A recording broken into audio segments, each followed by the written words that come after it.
Bonjour à tous, dans cette vidéo je vais vous présenter la mise en plan dans ZW3D.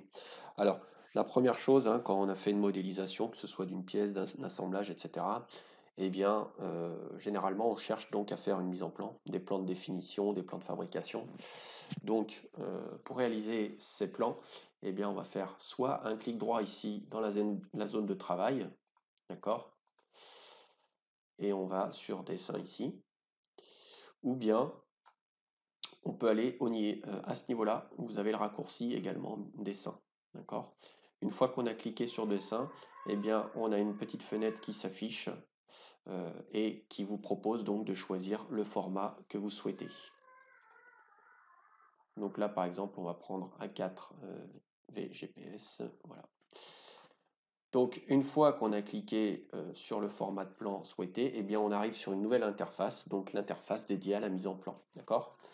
Donc, ce qu'on nous demande au départ, eh bien, c'est de poser notre première vue, donc la vue principale. Cette vue principale, on peut choisir son orientation, d'accord. Et ensuite, donc, on va aller cliquer sur la position. Alors, vous avez également un certain nombre de réglages disponibles ici. Donc, vous verrez que ces réglages, ils sont également disponibles par la suite, hein, d'accord. Alors, on va cliquer pour poser notre première vue. Voilà. Et directement, on arrive, une fois qu'on a posé cette vue principale, eh bien, on arrive sur la réalisation des vues projetées. D'accord? Donc, de la même façon, il suffit en fait de cliquer sur la position, vous voyez, et automatiquement, donc ZW3D fait la projection correspondante. D'accord? Donc, de la même façon, avec un réglage disponible ici.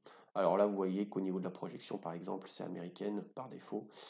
On va mettre ça en européen. D'accord? Alors, bien sûr, tous ces réglages-là, ils peuvent être définis au préalable pour éviter d'avoir à, euh, à refaire les réglages à chaque fois qu'on crée une nouvelle mise en plan. Hein, d'accord? Cette partie-là, on l'aborde dans la partie gabarit et dans la partie modèle. Donc ça fait l'objet d'un autre tutoriel. Donc là, on est sur les vues projetées. Simplement, on clique pour poser notre vue projetée. Voilà. Et ainsi de suite. Donc là, une nouvelle vue projetée. Donc par exemple, on va cliquer à ce niveau-là. Une fois qu'on a terminé, eh bien, on fait la coche verte ou on valide avec la roulette, le clic roulette. Voilà. Donc là, vous voyez, on a posé donc une vue principale et deux vues projetées.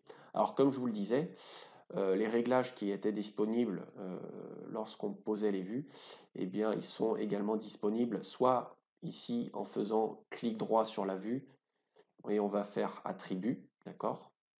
Soit on fait un double clic sur la vue qui nous intéresse, un double clic gauche.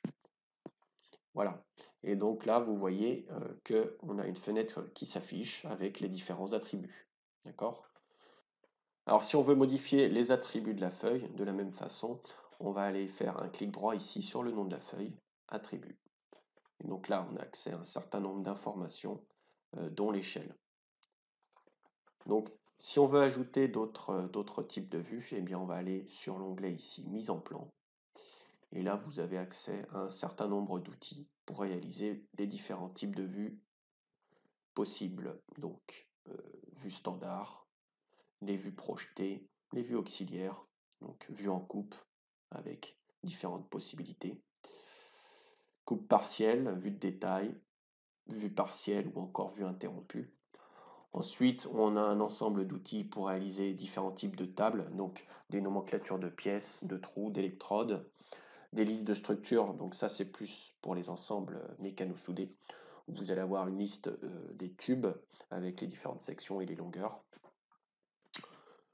des listes pour donc les cordons de soudure.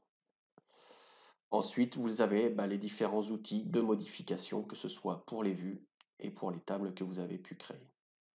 Alors une fois qu'on a posé nos différentes vues, eh bien on va réaliser la cotation.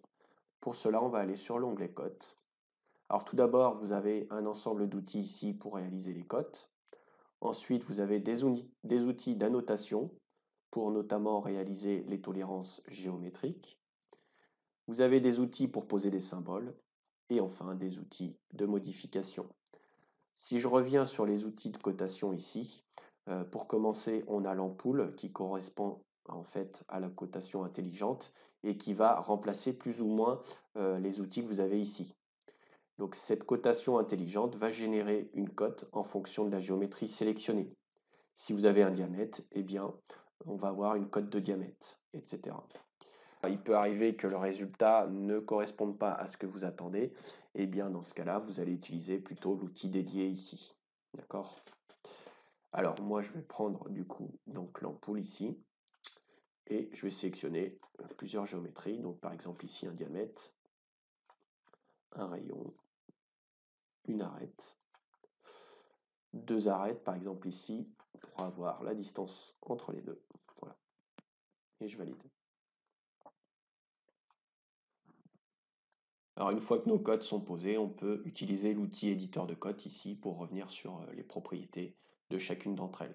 Donc par exemple, je sélectionne cette cote et du coup j'ai accès à un certain nombre d'informations et aux attributs. Donc on peut ajouter par exemple des tolérances, modifier la précision de notre cote, ajouter des préfixes et des suffixes. D'accord? Voilà. Alors, je peux également faire un clic droit sur ma cote ici, attributs. Et là, j'ai accès à un peu plus d'informations et je peux aussi modifier le style de ma cote. Voilà. Alors, quand notre mise en plan est terminée, on peut sortir ici avec la petite flèche et on retourne en fait sur notre 3D. Et si je ressors à nouveau avec cette petite flèche, eh bien, je retourne sur mon gestionnaire de fichiers où maintenant j'ai à la fois la pièce et la mise en plan. D'accord? Donc, il suffit de refaire un double clic sur la pièce ou la mise en plan pour la réouvrir. D'accord? Donc là, je suis à nouveau sur ma pièce. Et si je reclique encore une fois ici sur mon raccourci dessin, eh bien, je retourne sur ma mise en plan. Alors j'en ai terminé pour cette vidéo. On n'est pas rentré dans le détail hein, car il y a vraiment énormément de choses à voir sur la mise en plan. Par contre, je vous ai montré l'essentiel pour pouvoir démarrer. Si vous voulez en savoir plus, eh bien, n'hésitez pas à nous contacter, on se fera un plaisir de vous répondre. Merci à vous et à bientôt.